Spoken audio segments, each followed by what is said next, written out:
Hello, I'm Matthew King, And I'm Zach Greenhill. and we are newly elected members of Congress for the state of Wisconsin. College costs are becoming a very big issue for our district. They are rising at an alarming rate. So how are we going to address the issue? Nationwide, here are the averages people are paying for different types of tuition. $9,410 for in-state tuition, $23,890 for out-of-state tuition, and $32,410 for private tuition. Those numbers are extremely high and they are only getting higher. So how do we fix them? There are multiple different approaches that we are looking at and trying to weigh out.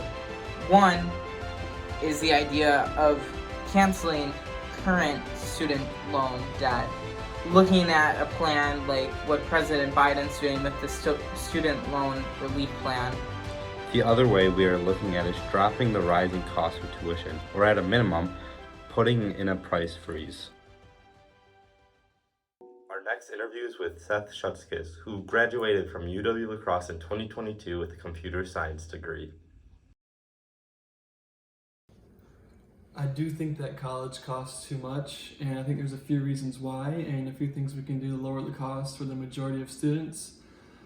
First off, for example, at UWL, students pay over $1,400 a semester for non-allocable segregated fees, and what that includes is a lot of services that many students like myself will never be able to utilize.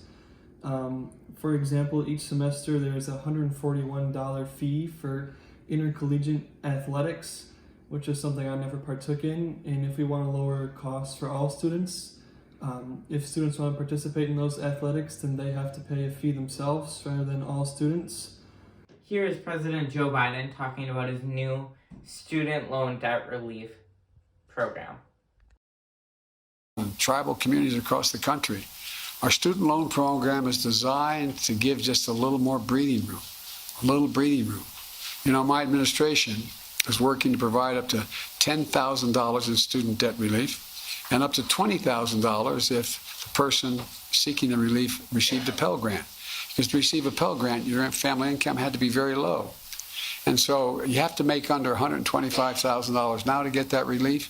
And for borrowers out of school, nearly 90% of that relief is going to go to people who have incomes under $75,000. While this is a good step forward into looking at how we can potentially fix the problem, there are many big problems with this proposal. One of the problems being the fact that it'll average out to be costing U.S. taxpayers $30 billion every single year for the next decade. That's from the Department of Education.